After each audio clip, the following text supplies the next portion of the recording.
When I was growing up, the smog was so bad you couldn't see down the street. All you have to do is look at this systemic, chronic, low grade stress and to breathe like a normal animal. So just look to nature as a guide. If you don't believe me, look at the science.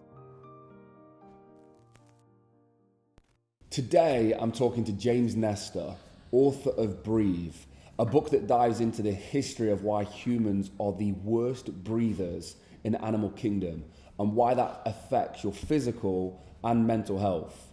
Without further ado, let's jump into the video. So, just for those who don't know, just introduce yourself and what you do. My name is James Nestor. I'm the author of Breath, the New Science of a Lost Art. Okay, and so early days, whereabouts did you grow up? Kind of things were you into?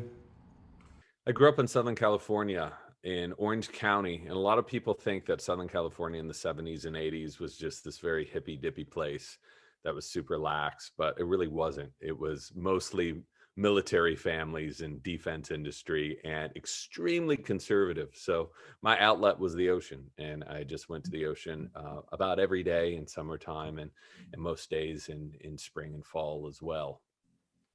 So, so ocean, I'm guessing that's how we get into the breathing. So what's the link? How did we get to that?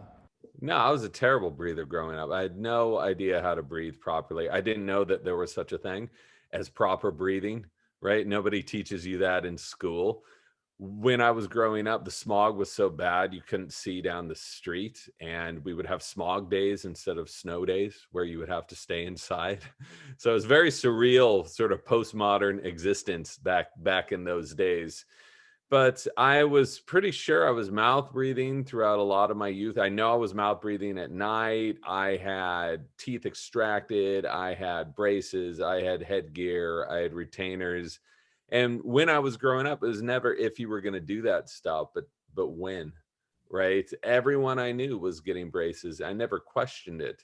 Wisdom teeth out, all the rest. So I never ever thought about breathing when I was growing up. Not until somewhat recently did I ever consider that this was something that we could actually focus and that could improve our health and so much more.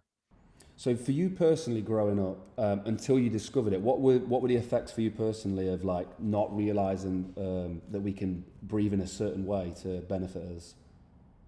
I think that I was wheezing a bit when I was younger. I never had asthma, official asthma, but there was always something going on with my lungs. I wasn't sure what it was. And so many other people had chronic respiratory problems that we were told this was just normal to have allergies, to have asthma, to have a stuffed nose, to snore, to have sleep apnea. You know, everyone else is doing it.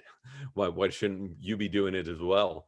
So it wasn't until much later in life, decades later, when I was an adult, that I started suffering from regular bouts of bronchitis and pneumonia, mild pneumonia, and more wheezing, still no asthma. And I was eating all the right stuff. I was sleeping 8 hours a night. I was exercising all the time, various sports, but my breathing just felt kind of off. And again, so many other people had these chronic respiratory issues. I thought that this was just a part of growing old, which sucks, but I was just going to grin and bear it. Lovely. And so this is the book here, and graciously sent it through. And thank you so much for that. For me, I actually listened to this on audiobook. At the time, I was in Mexico. I'm used to really cold weather. It was like 40 degrees, and I went on this run, and I could not run like more than 1,000 meters. Went back to the hotel, put this book on, and went for a run, and really focused on the nose breathing. It was very difficult, but I hit this stride, and I just carried on going, and it was so amazing for me. And after that, I was so excited to sort of talk about this. So it's based on a lot of science and a lot of history, and it's so interesting to hear the history of this. So first of all, how did we get to the point where you thought, right, and we need to write a book, I need to write a book about this, I need to share this information? Yeah, when you're a journalist and when you're a science journalist, you never think you're going to be spending 5 years researching and writing a book about breathing. Seems about the most boring thing you could ever imagine doing.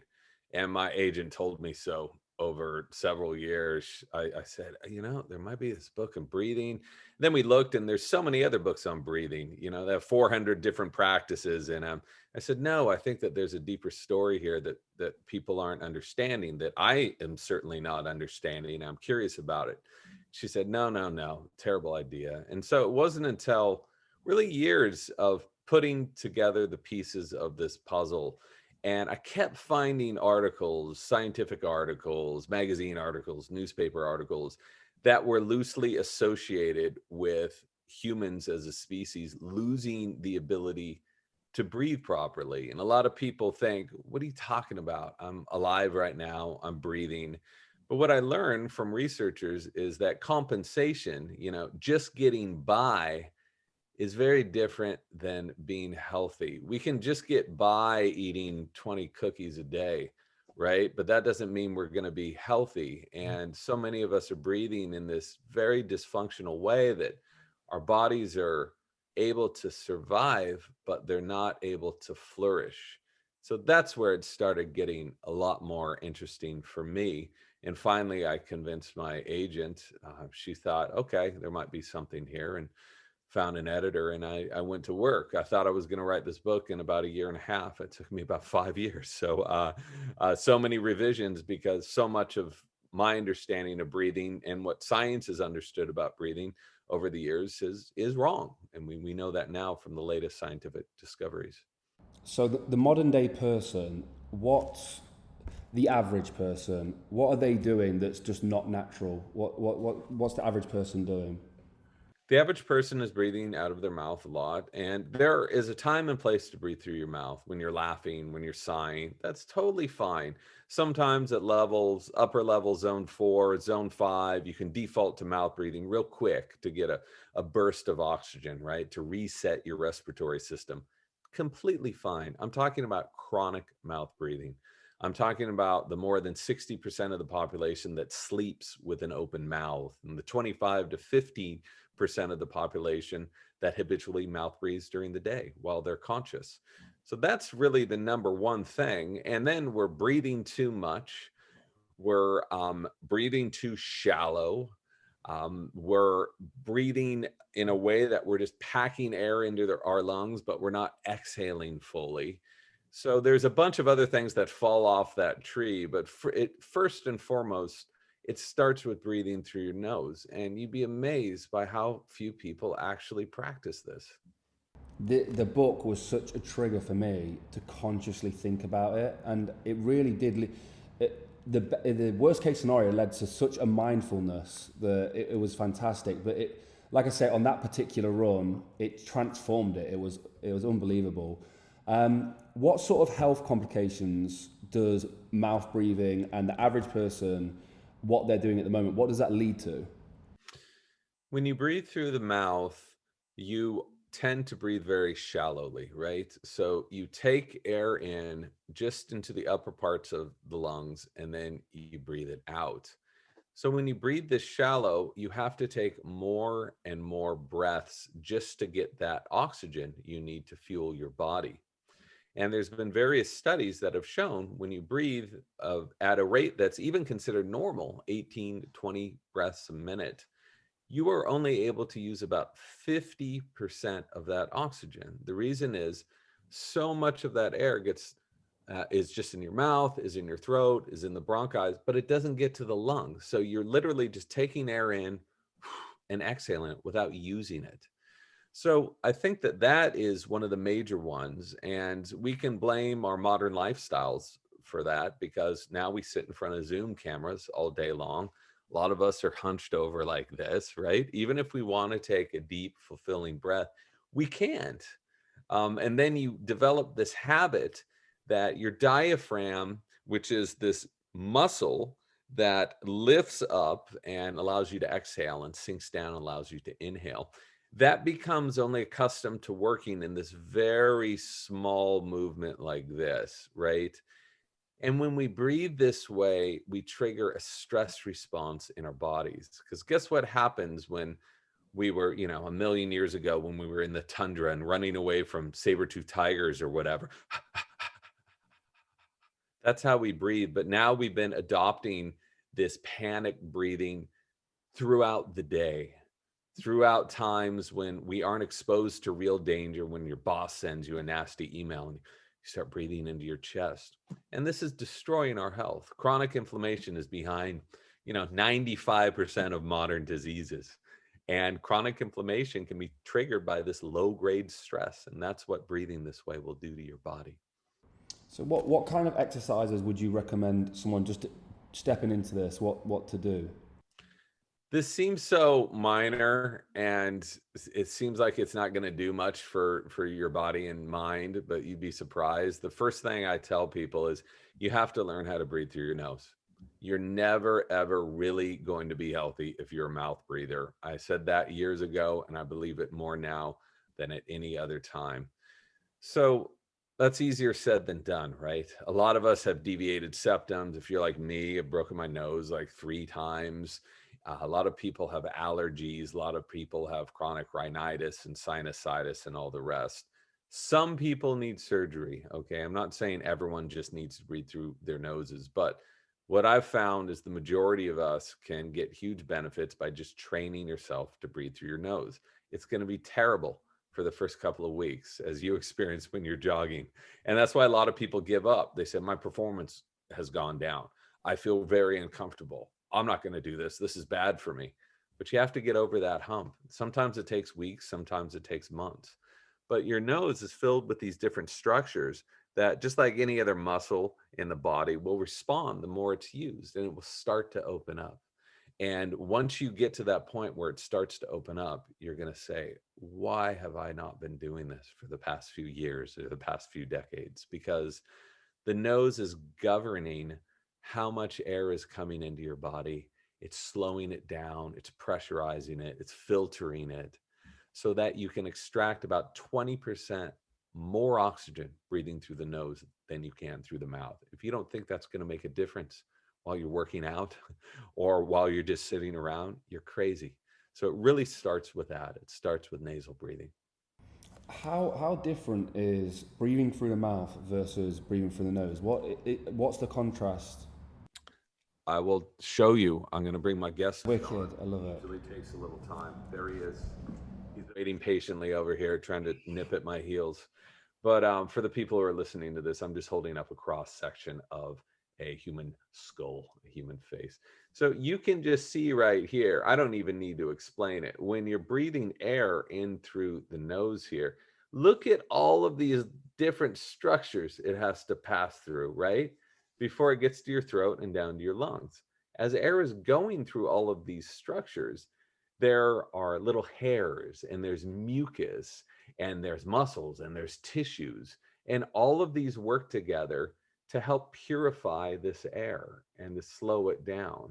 I don't know if you're familiar with nitric oxide. It's this magical molecule that for anyone who's ever taken like sexual enhancement drugs, Viagra or whatever, guess how that works? It works by releasing nitric oxide in the body. Your nose releases 6 times more nitric oxide than your mouth. So, take that to bed with you tonight and see what happens. If you look at the mouth here, none of those structures are there. That's how easy it is to breathe through the mouth. So when you're breathing through the mouth, your lungs might as well be an external organ because they're exposed to all the crap in the environment. So, this really spells it out. Evolution spells it out. Our biology, it spells it out. We are built to be nasal breathers. And if you don't believe this, go look at any other animal in the wild. Check out a cheetah when it's running at 50 miles per hour. It's breathing through its freaking nose the whole time. So, humans have gone so far astray that we assume that breathing through the mouth is a normal thing. You still hear this from some doctors, but anyone who's actually studied this, and I've talked to dozens and dozens of rhinologists and pulmonologists, there's no controversy about this. You got to breathe through your nose. The worst breathers in the animal kingdom, is that where you would say humans? Is that right? Yeah, humans have a lot of honors. We've gotten a lot of awards, and that is one of them. We love to be number one. in the animal kingdom, and we're certainly number one as far as our dysfunctional breathing is concerned. And this was something that completely blew my mind that I had not found in my initial research for the book. This was something that came on later when I was talking to an anthropologist, and she was saying, "Do you ever wonder why we have crooked teeth?" I said, "No, I had crooked teeth. Everyone I know has crooked teeth. We all get them fixed and it's fine." She said, "Well, why don't you go look at other animals? Go look at their teeth." So I did. And every single other animal in the animal kingdom has straight teeth. And she said, "Now go look at ancient skulls, anything older than around 500 years old. Go check out these skulls." So I did.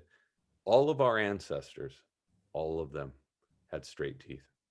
And they had this prognathic growth to their face, which means their faces grew outward, these huge badass jaws, these huge mouths.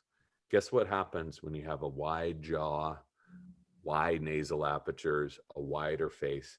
You have a much larger airway, which means that our ancestors very likely did not suffer from any of this widespread snoring, sleep apnea, chronic sinusitis, and more.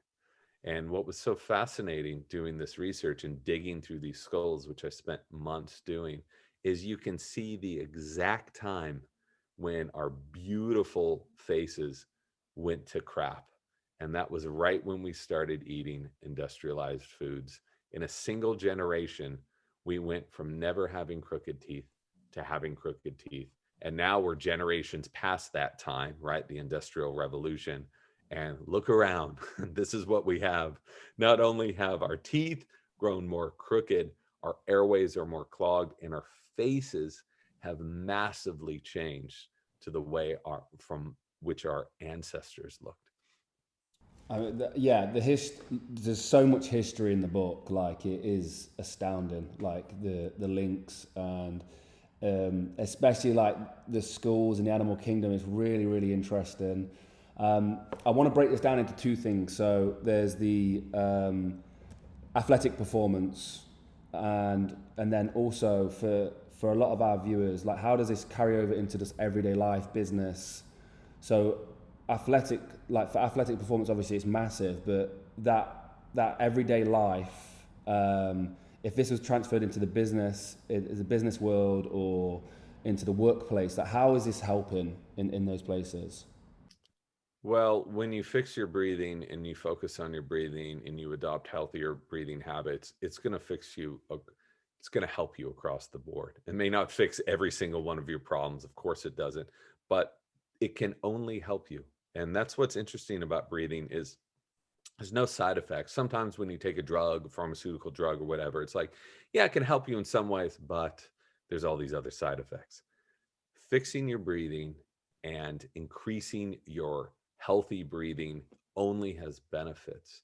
So, whether or not you're a corporate warrior or a weekend athlete or professional athlete, everybody sees gains.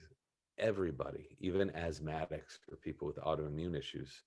So, what I tried to focus on in the book, because there's so many different breathing dysfunctions, right? And there's so many different breathing therapies, so many different exercises. There's a foundation that everybody can benefit from. And that's some of the stuff that we talked about. Breathe through your nose as often as you can. Don't worry about it if you're breathing through your mouth at some short amounts of time. Exhale fully. A lot of people pack in air. Breathe slowly, breathe less. So if you just do these things, you're going to see benefits. And if you don't believe me, mark what happens with your heart rate variability, mark what happens with your blood pressure, mark what happens with your sleep quality, and you're going to see. So we'll break this down to two. I think you want some more specifics on the business go-getters and the athletes, but just starting with the athletes, think about how athletes get most of their energy. You'd say, oh, through their food. No, we get most of our energy through our breath. And if we are not breathing in a way that is efficient, if our inhalations and exhalations aren't closely coordinated, we're never really going to be able to hit that state of peak performance. because we're going to be working a little too hard to get our breath. You know, athletes can breathe something like, 100 times an hour respiratory rate, 150 times, like an insane amount of breath that they're using, an insane amount of oxygen. You want to get that oxygen in the most efficient way. That's what performance is, right? Working at peak efficiency. And so when you train your breathing in line with your metabolic needs, your heart rate tends to go down, your blood pressure can go down. And so you're able to function at the same rate as you were before, but you have more energy because your heart rate is lower, even though you're performing at the same state. So again, this stuff isn't controversial. This is the basis of athletic performance is efficiency. But everyone's been focusing on drink this goo, eat this tablet, go to sleep at this time. But people aren't focusing on their breath, which is crazy. That's starting to change in a huge way. If you look at the work of Patrick McEwen or Brian McKenzie or Laird Hamilton, the very first thing they have their athletes do is to fix their breathing. And I've talked to these guys numerous times. They say 99% of them are breathing in a dysfunctional way. They push through the pain, right? They have the endurance to push through it. That doesn't mean they're healthy, and that doesn't mean they're reaching their peak levels. So there's a bunch of ways that athletes can do that. It starts with, guess what? Nasal breathing, and nasal breathing as often as you can. If you're a weightlifter, right, you can breathe through your mouth when you're doing that final no problem. But when you're training, you want to learn how to be breathing through your nose. I mean, this is that we've had the science for 4 5 decades now, and for some reason it hasn't seeped in to a lot of athletic training. But that is changing in a huge way because now people have wearables. They can watch what happens with their heart rates, with their heart rate variability, with their sleep quality and their recovery. And from what I've seen, it is huge. And once people adopt these healthy breathing habits, once athletes do, they will never, ever go back, to a less efficient way of getting most of their energy. Yeah, I mean, I genuinely can attest to this. So, just saying before this, so this couple of weeks back, I was with Luke Stoltman, World's Strongest Man Athlete, and he's read the book and he recommended it to me a few months ago. And the events at World's Strongest Man are very short lived. So, like you say, like when the event's happening, he might be mouth breathing, but prepping up to that event and preparing for it, he's nasal breathing the whole time. And from this year to last year, there is such a big difference. And some of it is down to definitely changing his breathing habits and his breathing techniques. And throughout training and life, he's changed all those habits. And then for me, I've done it on more of an endurance level, and it's worked for me as well. It really is amazing for the athletic performance. So, what about the business side of things and those people? What's it doing for them? So I'm lucky enough to be in San Francisco, and I live really close to UC San Francisco, which is a big research institution focused on medicine. And I was talking to Dr. Margaret Chesney, who has worked with the NIH, and she's also a professor at UCSF. And she studies breathing, and she studies dysfunctional breathing in office places. That's kind of her specialty. And she was telling me that an estimated 80% of office workers suffer from something called email apnea. What this is when you sit down, maybe it's at the beginning of the day or after lunch or whenever, you answer your emails and open up all your screens and you say, oh my God, I have 30 emails. I got to get back to all these people. They're all mad at me. How am I ever going to do this? At the same time, somebody calls you. At the same time, you get a calendar entry for something. And when all of these things happen at once, when you're in the state of stress, you can stop breathing. Okay. And if you stop breathing for long enough and you continue in this manner, this can have some really deleterious effects on your health because you're not getting that constant supply of oxygen. And I asked her, I said, well, why do we stop breathing? Why don't we breathe too much? why don't we hyperventilate? And she said, well, we do that too. But if you think about what we have learned to do through evolution when we sense fear, right? Oh, there's an invading tribe coming into my cave.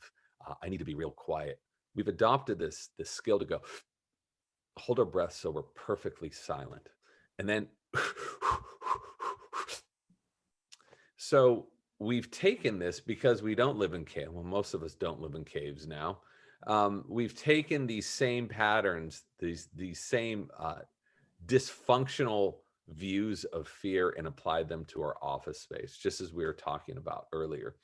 So these dysfunctional breathing patterns, if we do this all day long, we're going to jack our cortisol, we're going to jack our adrenaline, we can jack our blood sugar. And if we do that for long enough, our bodies are just going to get worn down. And we're seeing this all over the place. So I think for office workers, if you want to be operating at peak level as well, dial in your breathing. Otherwise, you're going to be much more apt to burn out. And again, this isn't a leap of logic to get there. If you want to have energy and if you want to be present, you need to supply your body with oxygen. And if you're holding your breath or hyperventilating, your brain is not going to get the proper amount of oxygen to function properly. And so you're going to be at a disadvantage to your fellow coworkers.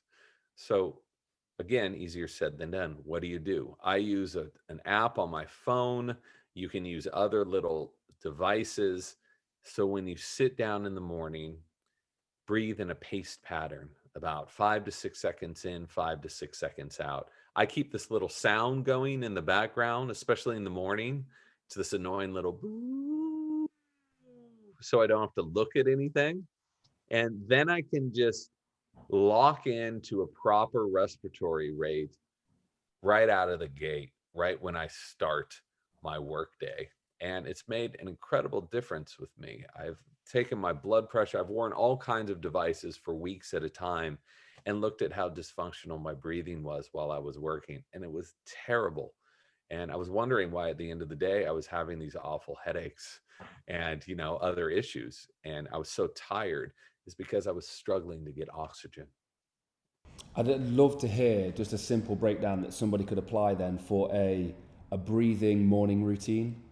Sure. So, what I've tried to do, and I just want to be clear, I'm not a breathing therapist. I'm not a doctor. I'm not a breathing evangelist. That's not my role. I'm a journalist, right? I went into this world just trying to look at the subject in the most objective, non political way as I possibly could. I have no skin in either game, either side of this argument between medical professionals, because there's doctors in my family and other people who understand breathing in this different level, this psychic level. I just want to go in and get information. So having said that, that's the big caveat section of the podcast here. Yeah, of course I picked up some tips, right? That I want to incorporate into my life. So just starting off the day, if you're able to just steal away for 3 minutes, for 5 minutes, if you can push it for 10 minutes, and just focus on your breathing when you wake up, it can make a very big difference to your day. I do a practice as part of something called Sudarshan Kriya, which is an inhale to 4, a hold to 4, an exhale to 6, a hold for 2. So inhale to 4, hold 4, exhale 6, hold 2. I find that that's very calming. You can do box breathing, inhale 4, hold 4, exhale 4, hold 4. You just breathe into a box. You can find all this stuff on YouTube, right? The instructions are easy, but it doesn't need to be complicated for it to work. And that's what people are developing, these very elaborate breathing techniques. And okay, that works for you, but the simple stuff can be just as effective as the most complicated stuff. It just depends on how you do it. So if you're able to do that in the morning, that's great. But it's very important when you sit down and work, you open up your monitors and you're, oh man, what am I going to do today? To, yeah, you're stressed. So don't let that stress take over your body and your mind. Control your breathing. You control your breathing. You control your stress. So that's the anchor here. You can try different apps for that. different apps with different timers to just have a rhythm to your breath. Same inhale, same exhale is a good way of staying balanced, alert, and relaxed at the same time. One thing that was really interesting to me is, and it's just you've just triggered me with the box breathing and the breathing methods that you're talking about, was how baked in this was to prayer and religion, and that we've been doing it for so long, we've just not realised that we were doing it. And obviously, more recently, not many people are practicing prayer, so we're not doing these breathing techniques as much. But I'd love to hear your opinion on how it is part of prayer and religion, and how ancestors for generations and generations have been doing Well, this. before there were smartphones and apps and different websites, there was prayer. So we use those devices because they have timers on them. Before there were clocks and watches, how would you keep pace with your breathing, right? It's hard to do unless you have these very rhythmic phrases that you could speak. And by speaking these rhythmic phrases and having pauses in between these phrases, you can control the breathing not only for yourself, but for entire populations, entire congregations. And that's what prayer was doing. And I thought this research was so fascinating that this group of Italian researchers about 20 years ago brought in these subjects and had them recite the Catholic prayer cycle of the Rosary in Latin, because they're Italian, of course. That's how they're going to recite it. And they also had them recite Om Mani Padme Hum, which is the most famous Buddhist mantra. Both of those require the exact same respiratory rate, about 5 to 6 seconds in when you inhale in, and about 5 to 6 seconds when you're exhaling. When you're exhaling, of course, you're vocalizing Om Mani Padme Hum. Then you pause for the same amount of time. Om Mani Padme Hum. So they started looking at other prayers too, like the Kundalini chant that's been around for thousands of years, Sa Ta Na Ma, or Om. And they were all locking into the same respiratory rate. So they were curious what this respiratory rate, what this breathing pattern was doing to our bodies and our minds. They hooked them up to all these different sensors. And when we recite these prayers, or even when we breathe this way, we don't even need to recite these prayers. That's just to help with the respiratory rate, the respiratory breathing pattern. But when we do this, we get more oxygen to the brain. Our blood pressure goes down significantly. Our heart rate goes down. And these different systems in our body enter a state that they call coherence, where everything is working exactly the way it should, where your body is able to operate at that state of peak efficiency. And you can see this with a heart rate variability monitor. Whenever you breathe in this pattern, or you can recite one of these prayers if you'd like, check out what happens to your heart rate variability. It goes from being completely scattered, as mine is now, certainly as I'm talking to you, to these beautiful sine waves. So what's so convincing is it's not, to me, it's not only how you feel after breathing this way. Oh, I feel better. Okay, that's cool. What is that worth scientifically? Not a lot.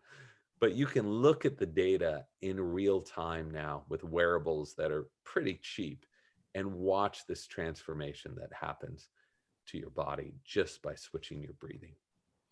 How far back does the history go of practicing breathing, or is it something that just doesn't exist because they had such good breathing techniques already? I tried to dig into this and it gets a little fuzzy the further back you go, but the earliest evidence I could find is about 5,000 years old. So there was this population called the Indus civilization that was at the corner of northern India and Pakistan and Afghanistan. They were highly sophisticated. They lived in these bubble houses, they lived in these cities, they had flowing water, they had sewage systems, they had metal, and they were extremely successful for such a long time. What's interesting is no one's found any proof that they had any religion. So this could have been at a time before religion. What a wonderful time that would have been. Um, and they found in the civilization these figurines of these people in these very obvious breathing stances and breathing poses. So this is the first evidence of yoga, where you have these guys and they're sitting cross-legged and their stomachs are way out, then their stomachs are in. So they're not sitting like this just for kicks. It's not too comfortable to sit around and talk shop this way. So that is the what is considered the first evidence of yogic breathing. And we do know, according to ancient scripts, that yoga was a technology of breathing. That's what it was. There was no vinyasa flow or any of that at the beginning. It was about sitting down and focusing on your breath. Then, over several thousand years, they started incorporating poses to yoga. And these poses, you would strike this pose and hold it for a very long amount of time and focus on your breathing. So, this vinyasa flow, which I love, which I do all the time, that a lot of people are doing in gyms now, that you do at yoga studios, that stuff's about 100 years old. So when people tell you that that is an ancient practice, it's not. That was developed in the West. I'm not saying it's bad. I love it. The benefits are profound of doing this vinyasa flow.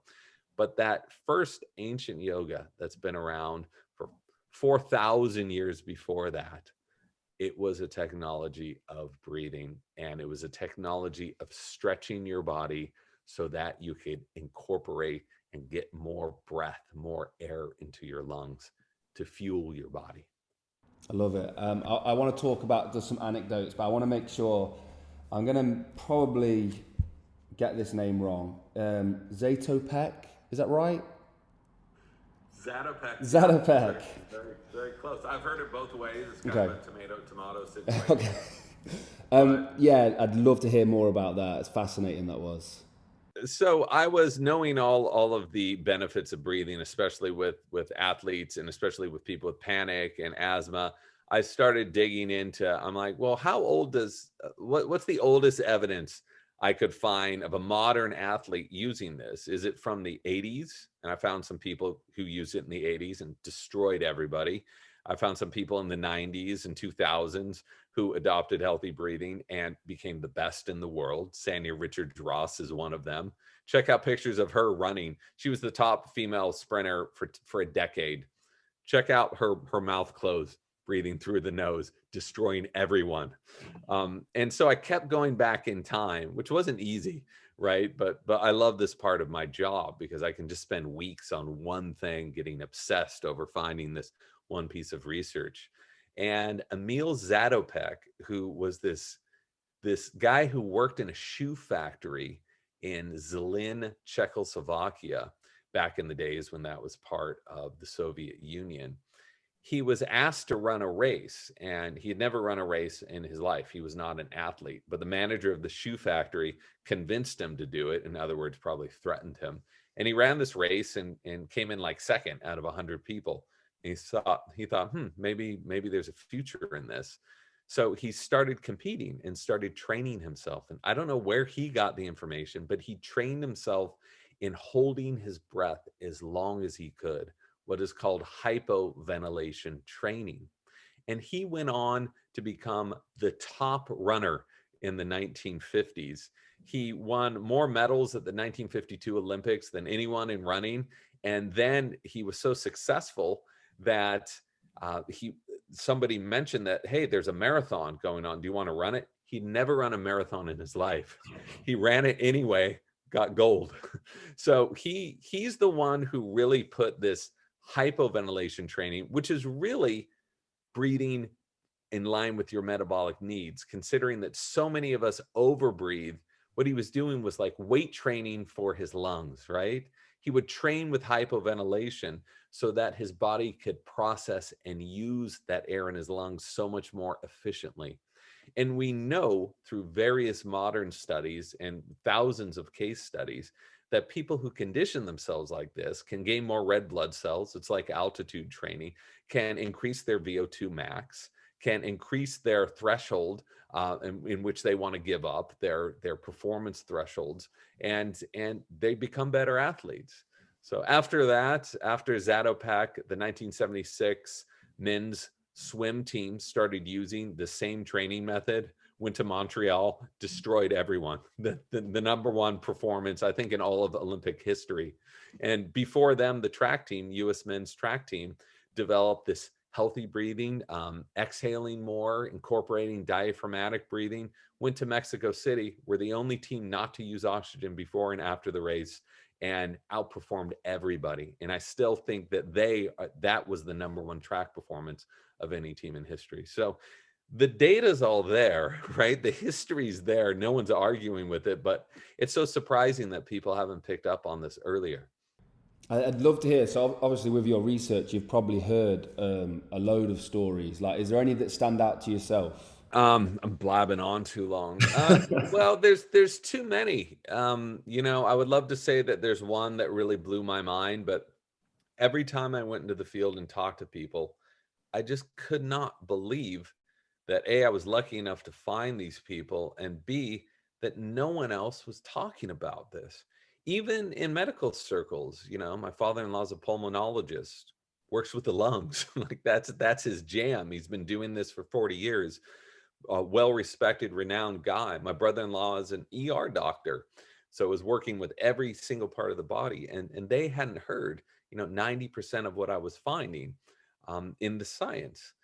So I think that, the stories with kids are the ones that sort of hit home the most because they're the most susceptible to breathing dysfunction, and they're also the most easy to fix. And the fact that so many kids are breathing so poorly, and it's this poor breathing that's behind so many chronic maladies. Looking at the amount of kids who have sleep disordered breathing, it's off the charts.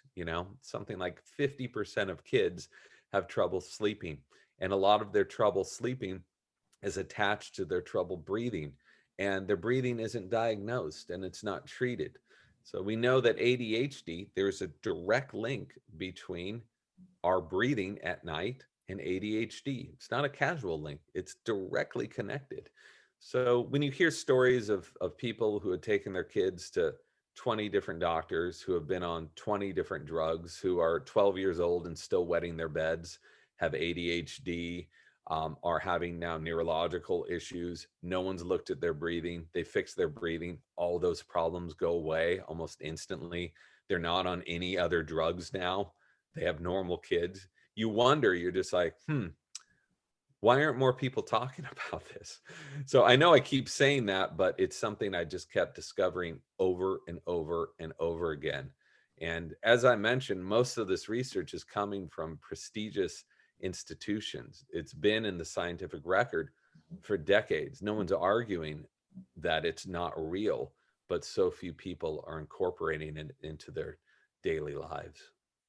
For the average person, what are the sort of issues that it could fix?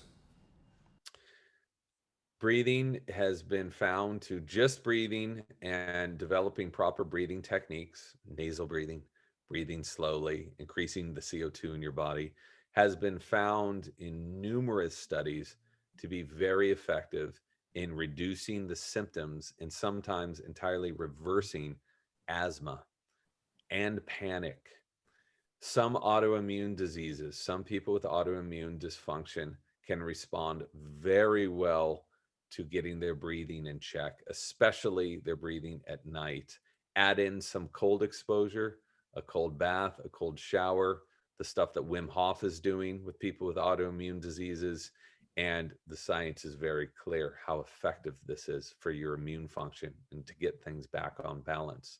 I think people who deal with chronic stress, breathing has been shown to be extremely effective for that because it allows you a pressure release valve throughout the day. If you're constantly jacked up and stressed, your kids are yelling at you, your job is driving you crazy, you carry your breath around with you all the time.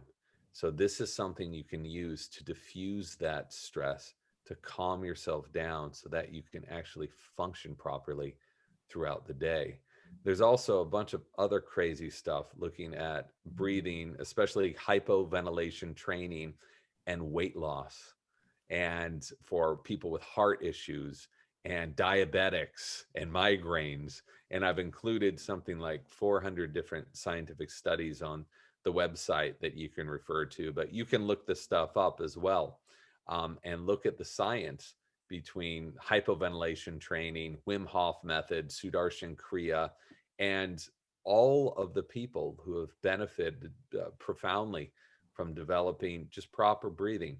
And if you think about it, it's not too much of a leap to consider this. If your breathing is dysfunctional all day and you're stressed, you're just creating this negative feedback loop to keep you stressed. You have to fix your breathing if you want to fix how your mind is working, how your body is operating. Yeah, I just how important is it? How important is it to fix your breathing? Well, I'm convinced that you will never ever be healthy if you aren't breathing in a healthy manner. So you can eat the right foods, you can exercise all the time, you can wear all the wearables you want, even you can do your mindful meditation. But if you're going to bed at night and snoring and have sleep apnea and hyperventilating throughout the day and mouth breathing, you're never ever going to be healthy. So I'm not saying it's the only thing you need to do. I would never say that, but it is definitely one of those essential pillars of health. And I think it's been left out in the cold for a long time. Everyone's clued in, right? Anyone who pays attention to this stuff, what you eat is important, right? We all know that now. Exercise is important. We know that now. Sleep is important. Okay, sure. But people have been talking about breathing and how breathing applies to all those things. Again, we take 30 pounds of air in and out of our lungs every single day. So far more than we eat or drink. If you think how we're taking that air in, how we're exhaling it isn't going to affect you, then you're just not being reasonable, and you're not looking at the basic tenets of our physiology. It is so overlooked. It's not even something I considered. Like you say, diet, exercise, sleep, but breathing is just not thought about at all. I did have a couple last questions to go through. Sure. Let me just make sure I tick all these. This was one I saw in the book is why do we need to learn this? Which you've kind of covered, but if you've got anything to add, like why do you need to learn this? Yeah, this was a question that I had too, that I was very skeptical about. I was like, you have to be kidding. We have to relearn how to breathe. So now we're reteaching ourselves how to eat, right? So I was thinking, I was like, why do we need to reteach ourselves how to eat? We're the only life form in the history of the planet that has had to relearn how to eat in the past 100 years because our food has gotten so bad. And now so many of us have had to become casual biochemists. Oh, I need this amount of vitamin C. I need this amount of D. I need K2. I need vitamin E. Oh, I definitely need B12. Like, this is crazy. We never needed any of this stuff before because we were in nature. Nature provided all of these nutrients through the sun, through the food we were eating, right? But we are so divorced from nature that our breathing has become so dysfunctional. There's the anatomical problem. Our faces are different, our airways are smaller, our mouths are smaller, our noses are clogged. This is all very clearly, anyone can see this in the archaeological record. So we know that, but as far as breathing patterns and as far as breathing techniques throughout the day, all you have to do is look at this systemic chronic low grade stress and see how dysfunctional breathing applies to that, how it triggers that. And all you have to do is look at how fixing that breathing to breathe like a normal animal, to breathe like a dog, as long as you don't have a bulldog, because they're terrible breathers. They've been bred to have a flat face, just like us, which is why they suffer from the same chronic respiratory issues as we do. Anyway, look at any other animal, how they're breathing. Look at a newborn baby, right? Breathes into his stomach. very smooth rhythmic pattern.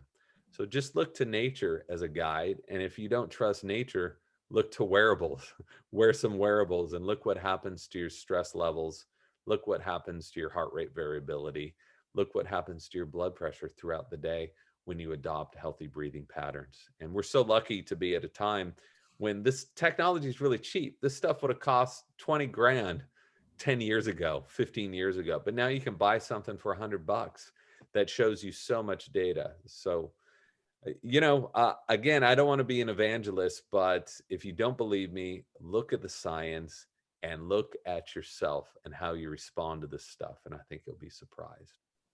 No, it's absolutely amazing. The book itself for me was like it was a trigger to really think about it, to practice it. It makes you practice it. You're so thoughtful of breathing. Not something that I'd even thought of. And I consider myself to be healthy as well. So it's really, I can't believe it's just gone unmissed by so many people, including like the whole health and fitness industry, just completely missed. For people who want to find out more, where can they find out your details? Where's the best place to look? So I have a website. My publisher was kind enough to let me put the entire bibliography on that website because I knew a lot of people would be listening to podcasts and saying this guy is completely full of crap. So you can check out the scientific references. There's videos on there. I've done interviews with a professor at Harvard and with leaders in the field in breathing. Those are all available for free on the website at mrjamesnestor.com.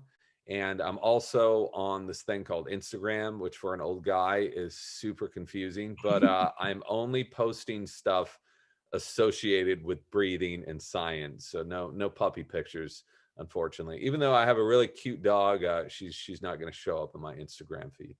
And where can we find the book? The book is, available at your indie bookstore. Buy it there first and through all other channels. Amazon and Barnes and Noble and all the rest. James, thank you so much for blessing with your time. I really do appreciate it, and I'm just hoping some people will rediscover breathing and just trigger them to sort of purchase the book and really go through it. Because for me, it's been a big change, and I know for a lot of people who I've spoken to already, it's really helped. So thank you very much. Thanks a lot for having me. Thank you for watching, guys. If you enjoyed the video, please go follow James on Instagram. He puts a lot of resources on there. There's also his website, and I wholly recommend purchasing his book. It is really worth buying. I've used it myself. Like I said, Luke Stoltman's read the book himself and uses it for World's Strongest Man training. There's loads of different applications and benefits to learning how to breathe properly. Hopefully this is educational. Hopefully you got something from it. As always, have a blessed and productive day and go inspire some change. Thank you. Peace.